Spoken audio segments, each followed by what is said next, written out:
pun mengatakan, katakanlah wahai Muhammad, tidak ada ibadah kecuali menunaikan saling kerabatan atau saling kasih di antara Rasulullah dan mereka. إذن لا بد من محبة بني هاشم ومحبتهم من محبة رسول الله صلى الله عليه وسلم. Oleh karena itu wajib bagi kita untuk mencintai Bani Hashim, keluarga Nabi Muhammad sallallahu alaihi wasallam, karena mencintai mereka termasuk mencintai Rasulullah sallallahu alaihi wasallam. وانظروا أحبتي في الله، هذه نقطة مهمة جدا. الآن كثير من المبتدعة يطعنون في أهل السنة ويقولون أن أهل السنة ما عندهم محبة لأهل البيت. Jadi perhatikan saudara-saudara yang berbahagia, ini penting sekali karena banyak ahli-ahli bidah, orang-orang khususnya orang-orang Syiah mengatakan bahwa ahlu sunnah tidak memiliki cinta sedikit pun terhadap ahlul bait. وهذا كذب وافتراء، بل إن قضية محبة أهل البيت تذكر في كتب العقيدة. Ini adalah tuduhan bohong, tidak ada dasarnya sama sekali. Bahkan perkara mencintai ahlul bait, Bani Hashim dan Bani Muttalib ini disebutkan dalam kitab-kitab akidah Ahlus Sunnah wal Jamaah. Ini bagian dari akidah kita, mencintai ahlul bait, mencintai keluarga Nabi dan Bani Hashim dan Bani Muttalib. والذي لا يعتقد بهذه العقيدة لا يكون إيمانه كاملا. Yang tidak memiliki keyakinan seperti ini, maka imannya tidak sempurna. إذن هكذا نرد عليهم، ولكن هم يقصدون من محبة أهل البيت والعياذ بالله عبادتهم من دون الله. Jadi begini, atau inilah salah satu yang dapat kita sampaikan untuk membantah orang-orang yang menuduh ahlu sunnah tidak mencintai ahlul bait. Hanya saja patut juga kita ketahui yang mereka maksud dengan mencintai ahlul bait itu adalah cinta yang sampai pada tingkat beribadah menyembah ahlul bait. Inilah perilaku orang-orang tersebut. السنة والجماعة عقيدتهم في أهل البيت والمؤمنين منهم، ليس كل رجل من أهل البيت، وإنما المؤمن هذا واجب علينا محبته وتقديره وإكرامه. Jadi bagian dari keyakinan kita akidah Ahlus Sunnah wal Jamaah adalah kita wajib mencintai seluruh Bani Hashim, seluruh ahlul bait Nabi sallallahu alaihi wasallam yang beriman, Inilah yang wajib kita hormati, kita muliakan. أما أهل البدعة فإنهم يغالون في محبتهم حتى أوصلوهم إلى عباد الله، يعني قريب من عبادة الله، بل إن بعض الفرق الضالة أصبحت تعبده من دون الله تبارك وتعالى. Jadi demikian Ahlussunnah memuliakan para ahlul bait dan Bani Hashim. Tetapi mereka orang-orang yang melampaui batas, orang-orang yang bersikap dan berkeyakinan bid'ah, mereka berlebih-lebihan, sudah hampir menempatkan mereka sebagai sesuatu yang disembah dan diibadahi. Bahkan di antara mereka terdapat kelompok-kelompok yang betul-betul sesat, menjadikan ahlul bait sebagai sembahan, sebagai Tuhan. فهناك فرق بين المحبة الشرعية التي أمر الله بها وبين التقديس الذي كان أن توصلهم إلى الإشراك بالله جل وعلا. Jadi harus kita bedakan antara mencintai, menghormati dan memuliakan. Harus kita bedakan itu semua dengan mengkultuskan berlebih-lebihan sehingga menempatkan mereka hampir sejajar dengan Allah yang membawa kita kepada perilaku syirik. ويجب أن نعرف أنهم أفضل الناس نسبا. Kita juga wajib mengakui bahwa mereka Bani Hashim adalah orang yang memiliki nasab yang terbaik. لأن النبي في كل نبي، أي نبي من الأنبياء الله عز وجل يختاره من أفضل قومه نسبا. Karena Nabi bukan hanya Nabi Muhammad SAW, tetapi seluruh Rasul dan Nabi Allah pilih dari keluarga yang terhormat nasab mereka, keluarga yang paling terhormat di antara kaum. ثم قال الإمام البربهاري: وتعرف فضل من فضل بني هاشم ثم إلى فضل قريش.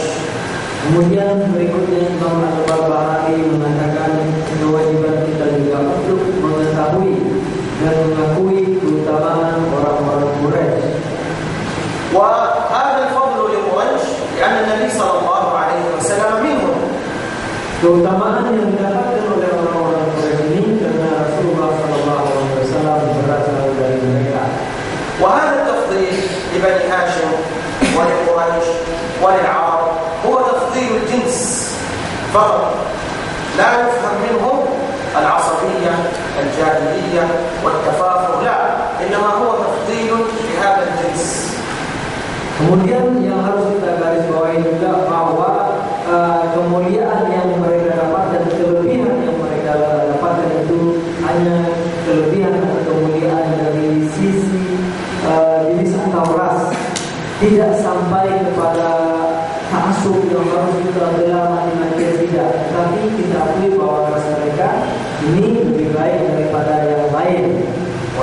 Tidak sampai kepada ta'assub kemudian memuliakan mereka sebagai sebuah keputusan, tidak demikian.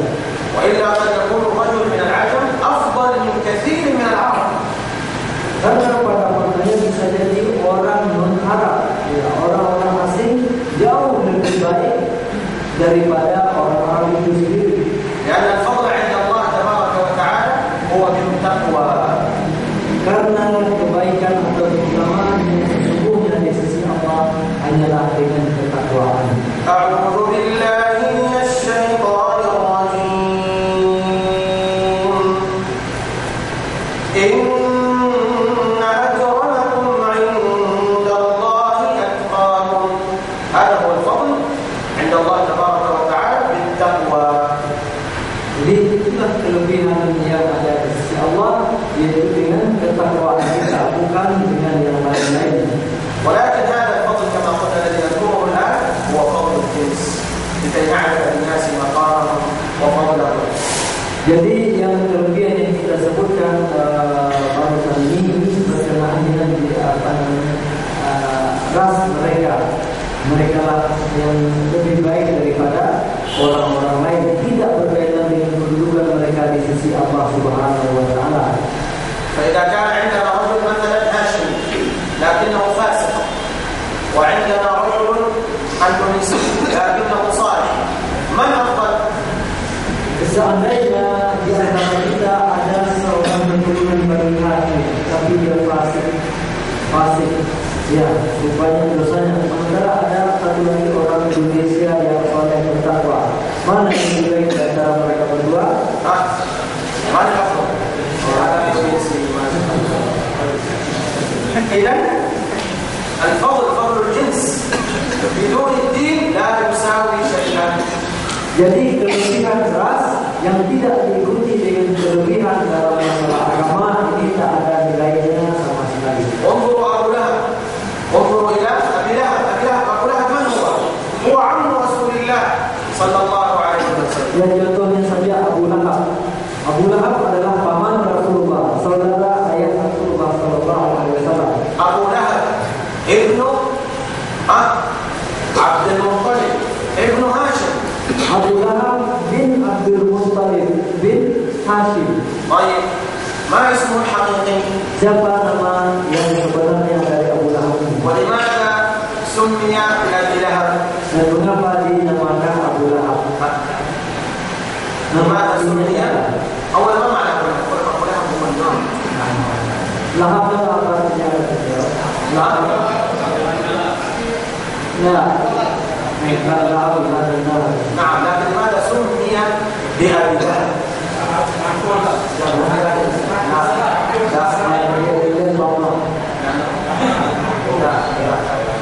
وجهه كان أحمر، وجهه أحمر، فلذلك أصبحوا يقولون له أبو لهب. Karena wajahnya mukanya merah. ما اسمه الحقيقي؟ هل كنيته أبو لهب؟ اسمه namanya siapa? ما اسمه؟ عبد العزى، ليس كذلك؟ عبد العزى. والنبي عليه الصلاة والسلام النبي النبي عليه الصلاة والسلام له أعمام كثير، ولكن 4 من أعمامه أسلم منهم 2 و2 لم يسلما. Jadi nama aslinya itu Abdul Uzza. والعزى ماذا العزى؟ صنم. أفرأيتم اللات والعزى ومناة الثالثة الأخرى. هذه أصنام، اللات والعزى ومناة أصنام كانت تعبد من دون الله عز وجل. طيب الكفار أخذوا هذه الأسماء من أسماء الله جل وعلا. أسماء الأصنام أخذت من أسماء الله جل وعلا. طيب إذا العم أبو لهب أعمام الرسول 4 كثير، لكن نذكر 4 أسلم منهم 2 و2 لم يسلم. Jadi paman Rasulullah itu sebenarnya banyak, tapi ada 4 yang terkenal. Kemudian dari 4 itu 2 masuk Islam dan 2 tidak masuk Islam. طيب من هم الذين لم يسلموا؟ Siapa yang belum sudah masuk Islam? belum masuk Islam? Abu Jahal ليس عنه النبي. Abu Jahal ليس عنه النبي. Abu Talib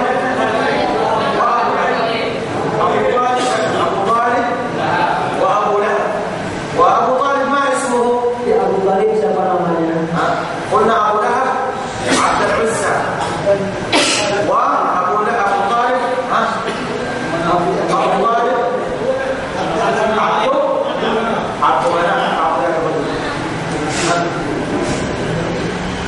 عبد مناف. أنت يا عبد مناف. أبو طالب اسمه عبد مناف، وأبو لهب اسمه عبد العزى. طيب والذين أسلم حمزة والعباس. حمزة والعباس. يوجد في هذه الأسماء ال4 يوجد شيء مشترك. Kalau kita perhatikan ada kemiripan ada kemiripan yang dua ini, ada yang dua ini juga. عبد العزى، عبد مناف، حمزة، العباس. طيب من يذكر لنا شيئا في هذه الأسماء يدل على الاسم واختيار الاسم الجميل والاسم الحسن. Ya, ini menunjukkan kalau memilih nama itu pilih yang bagus. ما هو الشيء المفروض أن يدل على هذا؟ Nah, coba ya kita perhatikan bagaimana kita dapatkan itu, bagaimana memilih nama itu selanjutnya. وأن الاسم له تأثير على الإنسان. Bahwa nama itu memberi pengaruh kejiwaan kepada orang yang menyandang nama itu. Nah, coba kita perhatikan dari nama-nama tadi. Ada Abdul Manaf, ada Abbas, ada Hamzah.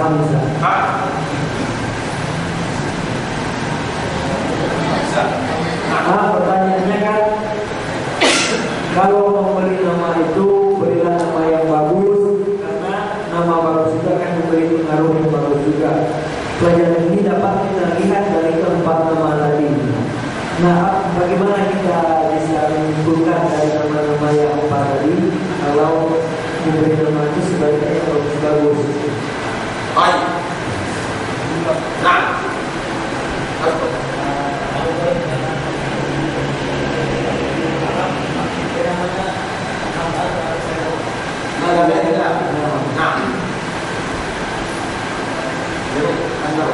اسمائهم بغير عبد العزى، عبد مناف، ولم يسلم، واسمائهم تدل على عبادة غير الله.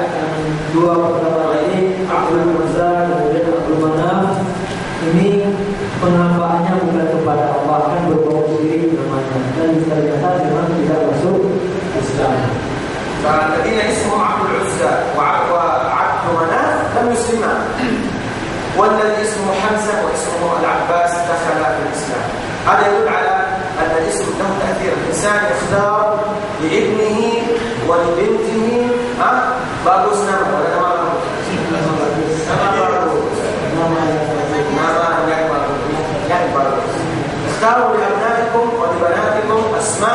طيبة أسماء طيبة. Jadi itu tadi Abdul Musa, kemudian satu lagi di mana namanya berbau syirik dan mereka tidak masuk Islam. Jadi kita dianjurkan untuk memilih dan memberi nama untuk anak-anak kita. Kita pilih nama-nama yang bagus karena sedikit banyaknya pasti akan memberi pengaruh terhadap kejiwaan mereka. تخبرني زوجتي أن هناك امرأة اسمها سلمى. Jadi istri saya kata beliau pernah memberitahu ada orang anaknya diberi nama Sampah. كيف ما يسمي سلمى؟ اسم لا يجوز ولا ينبغي. لا ينبغي. إذن نختار لأبنائنا الأسماء الجميلة التي لها معاني لطيفة، وهذا الاسم سيكون له تأثير على شخصيته. Jadi seharusnya tak begitu memilih nama anak istri yang bagus-bagus karena ada pengaruhnya kepada kejiwaannya. Itu betul, saya pun tahu orangnya ibunya akhirnya dipanggil Bu Sampah.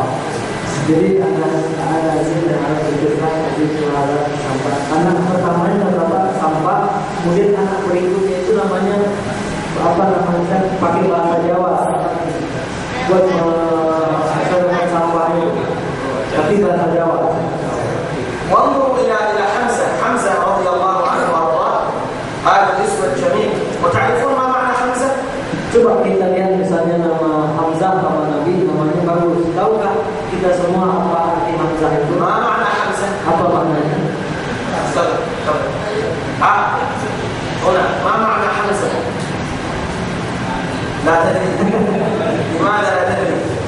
حمزة كما قال سيفندي هو من أسماء الأسد. سنغا من أسماء الأسد. الأسد في اللغة العربية له 500 اسم. Jadi singa itu dalam bahasa Arab ada 500 namanya.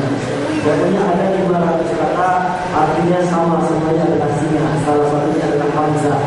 فمن أسماء الأسد حمزة، ومن أسمائه العباس. أيضا العباس من أسماء الأسد. Abbas bukan nama singa. وأيضا من أسماء الأسد قسورة، كما قال الله عز وجل فرت من قسورة. وأيضا من أسماء الأسد أسامة. ومن أسماء الأسد الحيدرة. ومن أسماء الأسد الفدوكس. ومن أسماء الأسد الفرافصة. ومن كثير جدا أسماء الأسد وله كنية. Jadi selain nama-nama yang 500 tadi ada lagi kuliahnya untuk singa ini. له كنية. العرب يسمون الحيوان ويجعلون له كنية. Jadi orang-orang memberi nama terhadap binatang, kemudian juga diberi kunyah juga. فما كنية الأسد؟ أبو الحارث. الأسد كنيته أبو الحارث. والحمار كنيته Himar apa ya? Keledai. كنيته أبو صابر.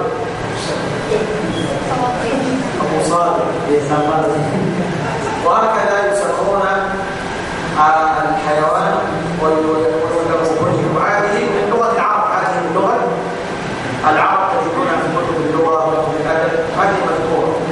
Jadi hal ini bisa kita dapatkan dalam kitab-kitab bahasa Arab, misalnya kitab sastra dan semacamnya. Ini dari orang Arab, mereka beri nama binatang, kemudian binatang tertentu diberi kunyah juga. Dan biasanya semakin banyak nama binatang itu berarti binatangnya semakin hebat, semakin sehingga ada bukan jadi banyak. تعود اللغة العربية لغة جميلة جدا. Bahasa Arab bahasanya bagus sekali. ويستطيع الإنسان أن يعبر بها بشتى الطرق. Karena dengan bahasa Arab ini kita bisa menyampaikan satu maksud dengan banyak ungkapan. ولذلك من أراد أن يعرف سر هذه اللغة وعظمة هذه اللغة فليتمعن في القرآن ومعاني القرآن الكريم. Jadi yang ingin mengetahui rahasia keindahan Al-Quran ini, maka perhatikanlah selamilah, kemudian tadabburilah ayat-ayat Al-Quran. نعود إلى قضية التفضيل وأن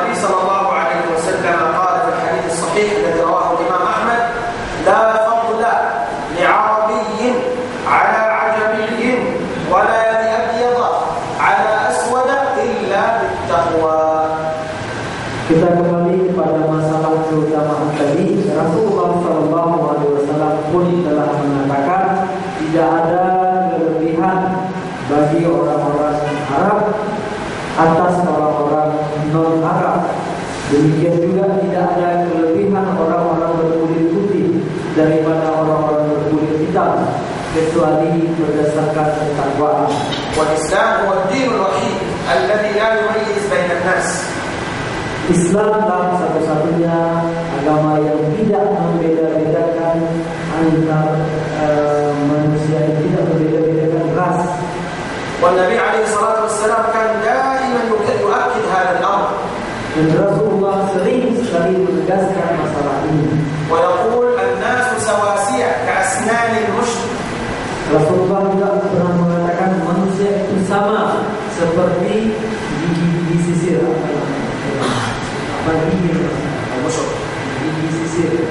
ولذلك يوجد كثير من أئمة الإسلام الكبار ليسوا من العرب. Oleh karena itu kalau kita perhatikan sejarah, banyak sekali para pemuka Islam, para imam itu mereka bukan keturunan Arab. Imam Bukhari, Imam Bukhari, وإمام الترمذي، Imam Tirmidzi, وابن ماجه، Ibnu Majah, وكثير من أئمة الحديث لم يكونوا من العرب. banyak sekali pakar-pakar hadis, ulama-ulama hadis bukan keturunan Arab. وهم لهم منزلة عالية أكبر بكثير من كثير من العرب. Dan mereka memiliki keutamaan dan kelebihan yang tinggi melebihi banyak orang-orang Arab. لأن هذا الدين هو دين التقوى. Karena agama ini adalah agama ketakwaan. ثم قال الإمام البربهاري وجميع الأفخاذ، يعني العرب يقسمون قبائلهم وبعد ذلك يقسمون كل فخذ، يعني القبيلة الواحدة يكون فيها أفخاذ، هذه الأفخاذ تعود إلى بطن، وهذا البطن يعود إلى هكذا تقسيم العرب لأنفسهم ولقبائلهم. Jadi orang-orang Arab itu membagi suku-suku mereka. Pertama, bagian terkecil ada namanya fakhad atau paha, bagian kaki ini paha. Kemudian sekumpulan paha tadi, paha badannya di keluarga besarnya disebut dengan batan, perut. Maksudnya di kabilah secara umum, misalnya ada suku kecil, kemudian suku ini ada induknya lagi, yang induknya di atasnya ada lagi. Jadi yang paling bawah ini sebenarnya disebut fakhad. kemudian di atasnya ada batan. والعرب يقسمون بهذه الطريقة، وهذه تعود إلى الأعراف وإلى تقسيم الناس لقبائلهم ولأنفسهم. Dan inilah cara orang-orang membagi ini, mengelompok-kelompokkan suku-suku mereka. Dan ini biasanya sesuai dengan adat kebiasaan masing-masing tempat. إذا نعرف فضل هؤلاء العرب جميعا لأن فضلهم من فضل رسول الله صلى الله عليه وسلم. Jadi kita tahu kelebihan orang-orang Arab tadi, karena kelebihan yang mereka miliki itu terpulang atau disebabkan oleh kelebihan Rasulullah sallallahu alaihi wasallam. ثم قال الإمام البربهاري ومولى القوم منهم. المولى هو العبد الذي يعتقه أسياده وأهله، هذا في اللغة العربية يسمى مولى، فيكون منهم يساعدهم ويساعدونه وينصرهم وينصرونه، وإذا مات هذا المولى أيضا نحن لا نتركه. المولى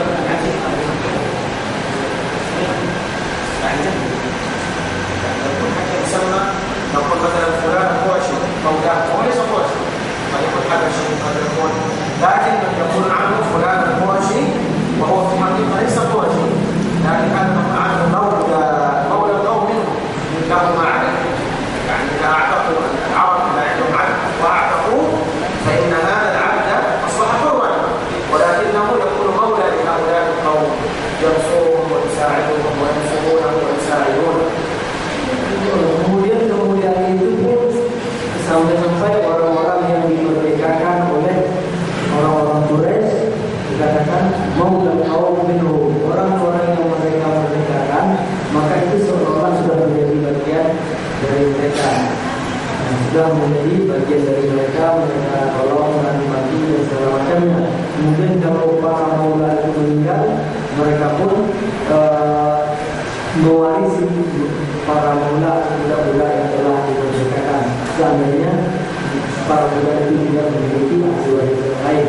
Dan ini berlaku untuk semua umat Islam, bahwa kita mewarisi orang-orang yang kita merdekakan. Akan tetapi kemuliaan para hamba itu pun terangkat dengan kemuliaan Quraisy.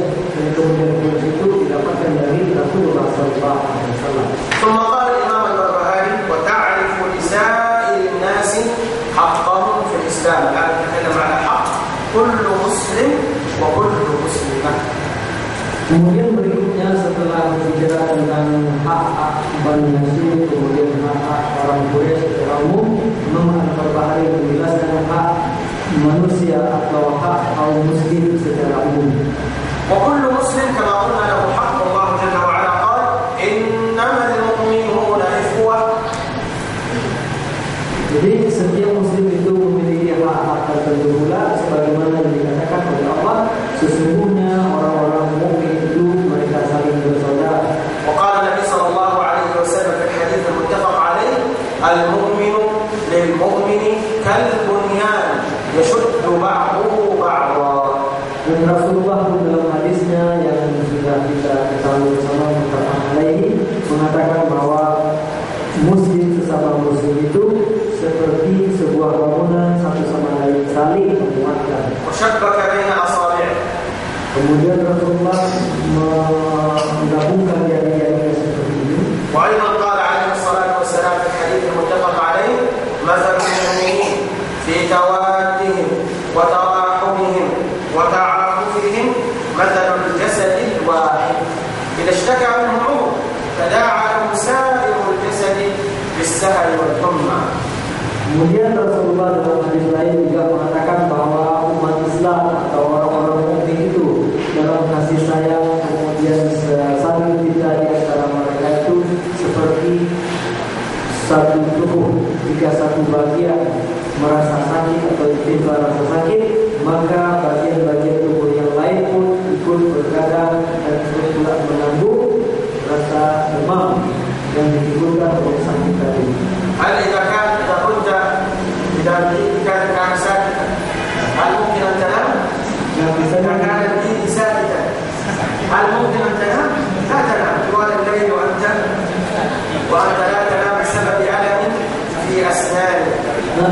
Misalnya ini kita sakit, kan semalaman kita tak bisa tidur. ما دخلها بالعين؟ ما دخلها بالعقل؟ ما دخلها بالرأس؟ جسد واحد. Jadi apa hubungan gigi ini dengan mata, dengan kepala, dengan tangan segala macam? Karena semuanya adalah satu tubuh. تعرفون معنى هذا الحديث؟ يعني الأمة الإسلامية من أندونيسيا إلى موروكو في المغرب كلها جسد المغرب كلها جسد واحد. Artinya hadis ini mengatakan bahwa umat Islam di mana saja mereka berada, baik di Indonesia sampai ke Maroko sana, itu semua ibaratkan satu tubuh. إذا أصيب مسلمون في آخر الدنيا يجب أن نحزن ونبكي وندعو لهم وننصرهم بما نستطيع. Jika saudara-saudara kita di ujung dunia sana, kaum muslimin di ujung dunia sana mendapatkan musibah, mendapatkan kesulitan, kita juga seharusnya merasakan keresahan dan kesusahan mereka. Kita harus membantu mereka semampu kita dengan apa-apa yang kita dapat berikan